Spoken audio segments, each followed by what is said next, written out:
ശ്രീ ഫക്രുദ്ദീൻ അലി, ഈ ഭിന്നിച്ചു നിന്നവരെ ഒന്നിപ്പിച്ചത് ED ആണ് എന്ന് പറയേണ്ടി വരും. ഇന്നലത്തെ റാലി കണ്ടപ്പോൾ താങ്കൾക്ക് എന്താണ് തോന്നിയത്? ഇന്ത്യ സഖ്യം ശക്തരായോ? അവർക്കിടയിൽ ഐക്യമുറച്ചോ?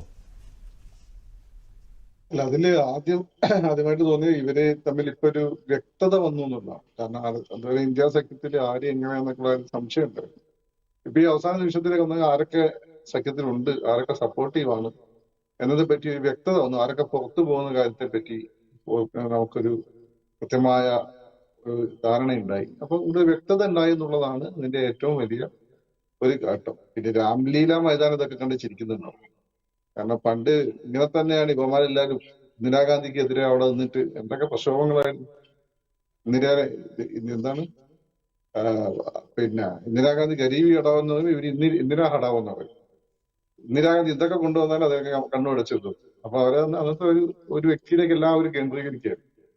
അപ്പം അതിന്റെ ഒരു എന്താ പറയുക, റോൾ റിവേഴ്സൽ എന്നാണ് എനിക്കതുപോലെ തോന്നിയത്. ഞാൻ അടിയന്തരാവസ്ഥക്കാലത്ത് ജനിച്ചിട്ടില്ല, പക്ഷെ അടിയന്തരാവസ്ഥക്കാലത്തിന് ശേഷം കോൺഗ്രസ്സുകാര് അനുഭവിക്കേണ്ടി വന്ന പീഡനങ്ങളുടെ ഒരു ഉൽപ്പന്നമാണ് ഞാൻ. കാരണം എന്റെ വാപ്പന്റെ കോൺഗ്രസ് നേതാവായതുകൊണ്ട് ഒളിവിൽ പോകുണ്ടായി ഈ ജനതാ ഗവൺമെന്റ് വന്നത്.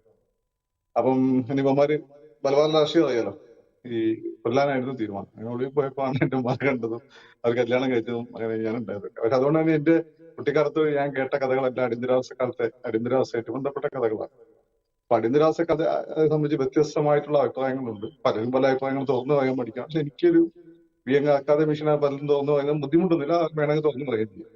ആ സമയത്ത് നടന്നിട്ടുള്ള ആ ഒരു സമയത്തിന്റെ സമ്പർക്ക ക്രാന്തിയുടെ റോള് റിവേഴ്സൽ പോലെയാണ് എനിക്ക് തോന്നിയത്. പക്ഷെ അതിന് പ്രോബ്ലം എനിക്ക് മനസ്സിലാവുന്നത്, കാരണം അന്ന് നിങ്ങൾക്ക് ഇന്ദിരാഗാന്ധിയെ പോലെ ഒരു ടെവറും പേഴ്സണാലിറ്റി ഇപ്പോഴത്തെ എതിരാളിയായിട്ടുണ്ട്, അതൊക്കെ ഓക്കെയാണ്. പക്ഷെ ജനപിന്തുണയുള്ള ശക്തരായ നേതാക്കൾ അപ്പുറത്തുണ്ടായിരുന്നു. ഉദാഹരണമായിട്ട് ലോഹ്യ, അതുപോലെ തന്നെ ജയപ്രകാശ് നാരായണനെ പോലെയുള്ള നേതാക്കന്മാർ. ജയപ്രകാശ് നാരായണൻ ഇന്ദിരാഗാന്ധി അടിയന്തരാവസ്ഥ പ്രഖ്യാപിക്കുന്ന തന്നെയാണ് JP പട്ടാളത്തിനോട് തോക്ക് തിരിച്ചു പിടിക്കാൻ പറഞ്ഞു തന്നിട്ടുള്ള വിപിൻ ചന്ദ്ര പറയുന്നുണ്ട് ഹിസ്റ്റോറിയൻ. കാരണം പട്ടാളം JPക്ക് ആ രീതിയിലൊരു കമാൻഡിംഗ് പവർ ഉണ്ടായിരുന്നു ഇന്ത്യയിൽ ആ കാലഘട്ടത്തിൽ. അപ്പം പട്ടാളം തോക്ക് തിരിച്ചു പിടിച്ചാൽ പിന്നെ ഈ ആകപ്പാടെ ഈ നവസ്വതന്ത്ര രാജ്യങ്ങളിൽ ജനാധിപത്യം ഇന്നും അവശേഷിക്കുന്ന ഒരേ ഒരു രാജ്യം ഇന്ത്യയാണ്. അന്നേരം പട്ടാളം തോക്ക് തിരിച്ചു പിടിച്ചിരുന്ന കഥ അവിടെ തീരുമാനിച്ചു. അപ്പം അതുപോലെ ഇന്ദിരാഗാന്ധിയെ പോലെ ടെറർ പേഴ്സണാലിറ്റി നിങ്ങൾക്ക് വില്ലനായിട്ട് ചൂണ്ടിക്കാണിക്കാനാണ്. പക്ഷെ അതിലുപരിയായിട്ട് നിങ്ങളുടെ കൂടത്ത് ഇത്ര ജനകീയനായിട്ടുള്ള ആരാണ്? രാഹുൽ ഗാന്ധിക്ക് അങ്ങനെ വലിയ അന്ന് JPക്ക് ഉണ്ടായിരുന്ന പോലുള്ള ഒരു ജനപിന്തുണയില്ല, അഖിലേഷ് യാദവിനില്ല, ഇവൻ ഈ കൂട്ടത്തിൽ ആർക്കില്ല അങ്ങനെ ജനപിന്തുണ. പിന്നെയും ഉണ്ടായിരുന്നത് ആ പുറത്ത് പോയിട്ടുള്ള നിതീഷിനായിരുന്നു. കാരണം അവിടെ ഭേദപ്പെട്ട പെർഫോമൻസ് കാഴ്ചവെക്കുന്ന ആളാണ് നിതീഷ്, അവിടെ ഇവിടെയൊക്കെ നിന്നുകൊണ്ട്. പക്ഷെ നിതീഷ് ഇപ്പം കൂടെയില്ല. മമതാ ബാനർജി ആ ലോക്കലിൽ മാത്രമുള്ള ഇപ്പം ആണെങ്കിൽ ഗുണ്ടകളുടെ നേതാവ് എന്ന് പറയാവുന്ന നേതാവാണ്. അപ്പം അത് ആ ഒരു ഏരിയയിൽ മാത്രമേ അവർക്ക്. പിന്നെ ഒരു ഓൾ ഇന്ത്യ പ്രസൻസ് ഉണ്ട് എന്ന് പറയാവുന്നത് ആം ആദ്മി പാർട്ടിയുടെ നേതാവായി പൊതുവെ ഒരു റെസ്പെക്ട് കൂടിയൊക്കെ കമാൻഡ് ചെയ്യുന്നത് ആം ആദ്മി പാർട്ടിയുടെ നേതാവ് കെജ്രിവാൾ.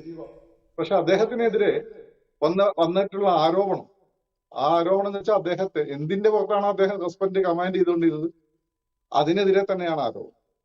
അപ്പൊ അതുപോലെ അത് മദ്യനയവുമായിട്ട് ബന്ധപ്പെട്ടാണ്. അദ്ദേഹം ഗാന്ധിസത്തിൽ അടിയുറച്ച് വിശ്വസിക്കുന്ന ആളാന്ന് പറയാം. പക്ഷെ ഗാന്ധിസത്തെ അടിയുറച്ച് വിശ്വസിക്കുന്ന ആളാണ് മദ്യനയം ലിബറൽ ആക്കിയില്ല. അപ്പൊ ഇത്തരം പ്രശ്നങ്ങളെല്ലാം അതിനിടയില്ല. അപ്പം നമ്മൾ നോക്കുമ്പോൾ തൊട്ടുമുമ്പുള്ള നമ്മുടെ സമീപഭാവിയെ വെച്ച് നോക്കുമ്പോൾ പ്രതിപക്ഷം കുറച്ചും കൂടി യൂണിഫൈഡ് ആണ് എന്നതിലല്ലാതെ ഒരു ശക്തമായൊരു ത്രെട്ട് NDAക്ക് മോഡിക്കെതിരെ ജയപ്രകാശ് നാരായണൻ മുമ്പ് ഇന്ദിരാഗാന്ധിക്കെതിരെ ഉയർത്തിയതുപോലെ അന്ന് യങ്സ്റ്റേഴ്സിന്റെ ഒരു ടീം തന്നെ ഉണ്ട്. ഈ ലാലു യാദവൊക്കെ ഇപ്പോഴല്ലേ നമുക്ക് വില്ലന്മാരായിരുന്നു, അന്ന് Lalu Yadav angry young man ആയിരുന്നു. അപ്പോ അങ്ങനെ ഒരു ടീമില്ല എന്നുള്ള, അങ്ങനെ ഒരു എന്താ പറയാ ശക്തമായിട്ടുള്ള ജനപിന്തുണയുള്ള നേതാക്കന്മാരില്ല എന്നുള്ളത് ഒരു വലിയ പോരായ്മയാണ്. മാത്രമല്ല എപ്പോഴും നമ്മൾ രണ്ട് പരസ്പരം മത്സരിച്ചുകൊണ്ടിരുന്ന ആളുകൾ ഒരുമിച്ച് വരുമ്പോൾ 1+1 എന്ന് പറയുമ്പോൾ 1+1 എപ്പോഴും രാഷ്ട്രീയത്തിൽ അത് 2 ഒന്നാവില്ല, ചിലപ്പോൾ അത് 1 ആവും, ചിലപ്പോൾ -1 അങ്ങനെയൊക്കെ ആവും.